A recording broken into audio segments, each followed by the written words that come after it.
Joshua, conquest and settlement of Israel in Canaan under Joshua's leadership. యెహోషువ నాయకత్వంలో ఇశ్రాయేలీయులు Conan దేశాన్ని జయించి అక్కడ స్థిరపడటం.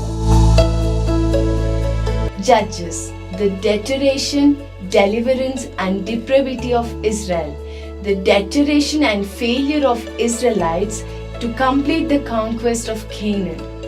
God delivers the Israelites with the help of the 12 judges, the depravity of Israel in sinning like the Canaanites. న్యాయాధిపతులు ఇశ్రాయేలీయుల క్షీణత, విముక్తి మరియు చెడ్డ నడవడి. కానాను దేశాన్ని స్వాధీనపరచుకోవడంలో ఇశ్రాయేలీయుల క్షీణత మరియు వైఫల్యం. దేవుడు 12 మంది న్యాయాధిపతుల సహాయంతో ఇశ్రాయేలీయులను విడిపించాడు. కానానీయుల వలె పాపం చేయడంలో ఇశ్రాయేలీయుల యొక్క దుర్మార్గం.